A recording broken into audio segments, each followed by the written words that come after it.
David, it's really nice to meet you. Welcome to Face. Hey, Dale, good morning. How are you? I'm good. You were recommended. So, I went with the recommendation and, always willing to learn from everybody. All right. So, Well, I hope I don't disappoint. okay, well, I'd like to start off with maybe get in a time machine and let's go back to right before you started your career in this business. What were you doing? And tell us a little bit about your journey from point A to point B, the Sure. highlights If you and want the to go really, lowlights and the lowlights. if you want to go really, really far back in time, I'm a dinosaur. So, my first job out of Welcome college to the was, tar pit, my friend. um, first job out of college was with Wells Fargo. I went through their credit training program. It was um, it was 2 years of just looking at balance sheets, looking at cash flows, building income statement models, just getting down to the real basics of credit underwriting, and also looking at bank operations, how the banks fund themselves, treasury operations, Wow.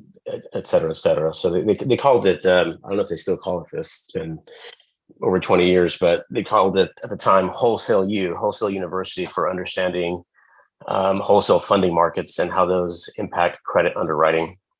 Oh, wow. Um, Okay. so from there, I went Great to background to have in this current environment. yeah. Unfortunately, I've forgotten most of it. Yeah. I've got the basics down. The big picture ideas are still there, but a lot Okay. of that real granular stuff is out in the Ether. pasture. Okay. All right. But from there, I went to J.P. Morgan, their emerging market fixed income desk, and I was a sales trader there. So I was what they call now a flow trader, and got my feet wet in the emerging markets, fixed income. And then from there, I bounced around UBS, grad school, back to UBS, Morgan Stanley. A lot of work in Latin America, South America. Spent a good portion of my time down there, and Okay. so now on my own. Okay. All right. So, do you trade? I trade. I would do a lot of day trading. I do a lot of asset allocation. Um, I do some systematic trading, signal based quantitative strategy management. So Okay. a lot of the stuff runs itself. My job as a strategy manager is to manage the risk, manage positions, keep the overall portfolio in line with what I believe are the appropriate risk and return guidelines. So, what is? And then Oh, go ahead. go ahead, go ahead. Oh, what is Pine Brook Capital? Is it an RIA? Is it just a title of? Do you offer research to people or guidance to people? So What do you the do at answer Pine is Brook? it's a personal investment vehicle for Okay, myself and some family assets. I got it. Okay, So I don't manage outside money. I'm not soliciting outside money.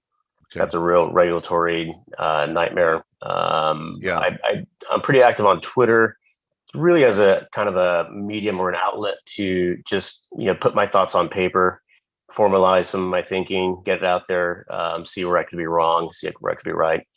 okay, But it's really a real thinking out loud type of medium for me. okay. I went through your stream, and to me, it seems like you have a contrarian view on housing. That people have been predicting a housing crash. I don't know. I mean, I've heard people say prices are down 20% in hot markets that were hot. Um, you feel that that's not what's happening here, that there is no housing crash. Am I reading Well, your stuff correctly or what? the answer is you're not wrong, but there's a lot of nuance to it. So what is a housing crash? For a lot of people, that means sales are down, prices are down. That's not the way I view it. The way I view it from more of a fundamental macroeconomic standpoint, which is the housing, the cycle, the economic cycle is very tightly linked up to the housing market, specifically construction within housing. So the metric I like to follow is fixed residential investment. So in 7 out of 11 post-war recessions have started with the housing market. And the reason for that is simple. The housing market's highly interest rate sensitive. So what some people view as a housing crash, whether it's prices or mortgage applications or volumes, to me, that's not really what matters, because that's not real economic activity. What's real economic activity is people who are employed and money spent on materials. That's really the driver. It's not, price doesn't make it into the national economic accounts for GDP accounting. Construction does. So that's what I look at. Okay. And there are no signs of slowdowns. I know a lot of people watch the employment level of construction workers for that type of reason, right? If they start getting laid off, there's a problem. That's not happening. That's right. So by that definition, housing has been a net drag on GDP. I believe it was last quarter. I believe it subtracted somewhere around 1.6. Don't quote me on that, but it subtracted from GDP. So it's a problem. It's a problem for sure, but not enough to tip the economy like into a recession. Right. Not by a moonshot. That's a whole different paradigm, and we just won't have that again, because the regulatory framework for bank financing won't allow that to happen. Now you're not going to have speculative marginal buyers levering up on credit to buy housing. That's just not going to happen anymore. And the banks, after the last housing crisis, they don't hold mortgages on the books. Don't they just package them and put them out into the market where they don't have the risk? For the most part, that's right. Especially on the, if it's conforming, there's no reason why, if it's a standard conforming mortgage, there's no reason why a bank should hold it on their books, for sure. Okay, so in this environment of a liquidity crisis happening in some banks here in the U.S. and some banks, all the killer bees are out. Deutsche Bank, it's Deutsche Bank today. It's Credit Suisse last week. How do you navigate and trade around a liquidity crisis in the global banking system? The answer is I'm taking my cues from the bond market. So that's something I follow a lot because of its, obviously its sensitivity to the economic cycle. So, just it's a good segue into something I wanted to talk about, which is, how much things have changed and gotten repriced in the past 2 weeks since, I think I just lost you, Dale. Yeah. Are you surprised? But no, I'm still here. I'm just going to show the bond. Okay, got it. Okay. You're still here. Fine. We're in smaller boxes so I could show like TLT as a proxy for the bond market. Sure. So prior to SIV, Silicon Valley Bank, I think there was a lot of hope for a soft landing. Equities were still, they were still down from their all-time highs, but not anything horrific. It looked kind of mundane, and the big question was inflation, and then that suddenly changed over the past 2 weeks. The Fed meeting just kind of put the icing on the cake, but the bond market started having a seismic shift starting 2 weeks ago. Just for example, on short end, the long end, 10s are down about 80 basis points. 2s are down about 120 basis points, and the 3-month bill is down about 100 points. I mean, that's just in the span of 2 weeks. That is absolutely crazy. The market was pricing in around 1 or 2 more hikes. At this point, now the market is saying the hiking cycle is over. It's been taken out to the shed, and I'm looking at the CME probability table for Fed funds hikes and Fed fund futures. And right now, as of this morning, there's a 70% chance of a cut in the May meeting. So, I mean, that just shows you how much things have changed. We've gone from the Fed is not cutting, they're still going to still hike, to now they're going to start cutting in May. That's pretty dramatic. Let me pull my window back up. So do you, are you going out and extending maturities? I look at this TLT chart, and technically it's an interesting formation. If we break out over 110, you're talking about maybe 130. Are we going to get on this kind of TLT, earlier? I typically trade the underlyings using either the direct bond or bond futures. But it really doesn't matter. I think, the way I'm viewing this is what's going on now relative to history.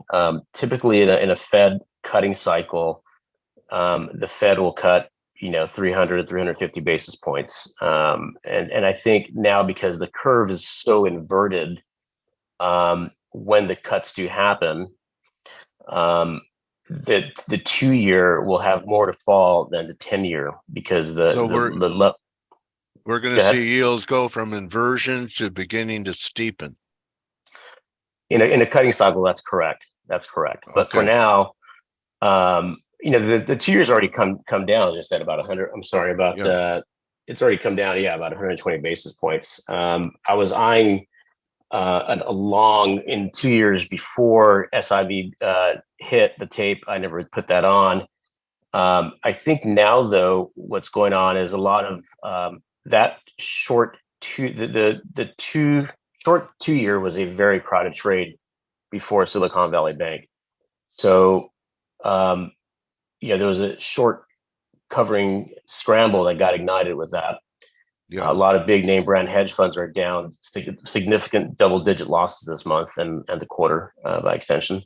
So I'm trying to figure out how much of that 120 basis points move on the 2-year is a fundamental economic repricing, or is it fear? This was a violent short cover that just took a lot of people out, and we could see yields pop up in the near term.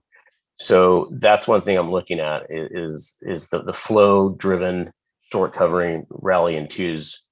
But big picture, the way I would play my broader thesis of a disinversion in the curve would be by going long twos, because that went up the most. So in a cutting cycle, that will likely fall the most. Okay. Any view on the dollar? Does that go into your considerations of what you do in the markets? The answer is no, because I'm not trading Forex is the answer. Okay. All right. And metals or energy or any other sectors, but mainly just let's face it, your background was in credit originally, and you kind of stuck to the bond side of the table most of your career, didn't you? Whether it was emerging market, Yeah, that's right. right? That's because that's my area of interest, and that's kind of where I've just spent more time doing. And it allows me to covering the bond market allows me to make sense of a lot of the economic data that comes out, and also trying to put together what's going on through policymakers' heads. And it sounds a little wonky and esoteric, but if you can manage to get into the institutional thinking of the monetary authority, in this case the Fed, you have a better chance of figuring out the bond market. And if you can figure out the bond market, then you can figure out pretty much every other market, including Forex. But I take my analysis one step further from the bond market to the equity market. So okay, let's talk about equities. Yeah. So right now, well, let's get back to the economy, and then we'll get back to equity. So right now the economy, the nominal growth is still strong. There's still a lot of spending power in the economy, right? After all the stimulus went out the door, over $2 trillion of stimulus went out the door. There's still a lot of money sloshing around the system. Nominal spending is still high. It's running, nominal GDP is running around 7%. That's a little hot for the Fed.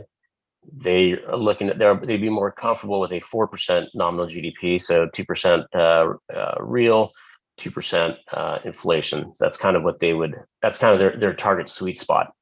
So we're running at 7% nominal GDP, and inflation is still above target. There's a disconnect between what the Fed is saying they're going to do, which is keep on going with inflation and not cut, as Powell said on Wednesday, or the bond market's calling their bluff and saying no. Is saying to the Fed, no, you're out of whack here. It's just not conforming to reality.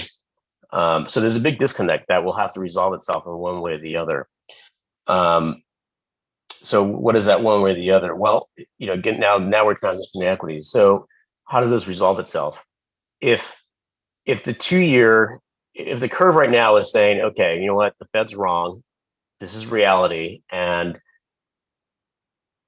growth is going to take it on the chin, then equities are mispriced here. There's an air pocket down for equities if in fact the bond market is right. If the bond market is just panicking over some of these banking issues and not getting growth right, then equities are not so poorly mispriced. So that when the bond market resolves that question, we'll see that reflected in equities, because that goes back to the growth impulse. So, for example, I've got my own fair value model for equities. In a typical recession, earnings chopped around 15%. That's kind of a run of the mill, not severe, right? So if growth, if we get a soft landing, which I don't think is going to happen, and growth stays kind of, we don't go into recession, earnings don't get cut. What do you think is going to happen, David? Let's cover what you think is going to happen. Not you said you don't think there's going to be a soft landing. So, okay, that's good to know. You said, I don't think there's going to be a soft landing. What kind of landing? Crash landing? Severe landing? I think no landing. Well, there's two landings we're talking about. One is the real economy, and one is financial asset prices. So okay. The real economy, I think in the real economy, we can probably get by with a mild recession if and when it comes, not if, when, because it's just part of the cycle. They happen. We know that. So why do I think that? I think we'd have, the Fed is really concerned with employment. We had over a decade post GFC of just bad employment numbers. It took a long time to reach the 3.5% number that we had before the COVID pandemic. They don't want to repeat that again. So I think that they have the scars that, they're always fighting the last war. So, they don't want that employment situation. So I think they would tolerate modestly higher inflation, and make that trade-off consciously for a more shallow recession that doesn't have such a impact on labor markets. So the kind of template for that would be kind of a dot-com type of economic slowdown. So you had a mild recession, not a lot of jobs lost. I think unemployment ticked up by 2%. So that was a mild recession, but asset prices got whacked, and I think that's kind of my baseline, where the recession, when it comes, won't be a hard landing recession, but because valuations are somewhat stretched, I think right. I think the downside for financial assets is considerable. Okay, all right. Anything so else? Just let me throw out some targets. So. All right. I think if EPS stays flat, fair value is around 34, 36. If EPS pulls back around 15%, which is kind of run-of-the-mill .com type of environment, then we're looking at 3,009. If we get a bad recession, and earnings get whacked by around 30%, then we're looking at 2,750. So that's the way I'm viewing it. Just, Okay. taking my cues from the bond market and the Did economic you say, cycle. yeah, did you say 3009? 3,009, correct. For if All you right. have 15, How'd you get that 9 in there? it's we can make it 3,000. That's fine. What's 9 points between friends? I mean, isn't 3,000 close enough for government Close work? enough. Huh? All right, Close enough. I just was checking my hearing. David, I'm glad that I invited you. It's great to talk to you, and bond guys. I knew a lot of guys from the Board of Trade that were, big thinkers to be in the bond pit. They didn't just trade flow, and you're ready to answer people's questions and looking for followers. Could that be the case? Because I'd recommend that people follow David at Pinebrook Cap on Twitter, and you're open to receiving questions and people talking and Sure. watching your stuff, right? Absolutely, and I've been toying a lot with the idea of doing a lot more long form writing and publishing it, just because Twitter is, it's not the best format or platform for long form, Right. long form writing. Sometimes some of my threads get a little obnoxiously long, so that's something I need to get on and lay out my thoughts out a little more. Yeah, and then just put the link in your tweet. Sure, exactly. Yeah. All right. So David Cervantes, have a great spring trading season with the money Thank that you. you're managing. And thanks for edifying our community about potential downside targets in the S&P, depending upon whether the parachute works or not. All right. Have a good weekend. Thanks for having me on. All right. David Cervantes, everybody, follow him at Pinebrook Cap. Everyone have a great weekend. Remember, do your work over the weekend so you're executing instead of trading on the fly. And above that, don't just count your pips, count your blessings. We'll see everyone Monday. You could join the team in 20 minutes on the Morning Edge. Thank you, everyone. Hope we added value to what you're trying to accomplish, because it ain't easy. Right, David? It's not so easy, is it? It's a grind. It's a long game. It's a grind. I'm a grinder. All right, David. You know what you are now after this interview? My trading warrior brother. All right. Awesome. You got it, to be able to, take it easy, David. Have a great weekend. And to the rest of you, adios. Take care. Thanks you. again, David. Bye-bye. Welcome, Barry, Joe, everyone. People are thanking you. Follow him at Pinebrook Cap. Awesome. All right. Adios. Cool. Take care. Hey traders, this is Blake Morrow with ForexAnalytix. Thanks for stopping by our YouTube channel. Don't forget to like these videos, share them, and subscribe to our channel so you don't miss any of the content that we provide here for free. Thanks for stopping by. I'll see you in the next video.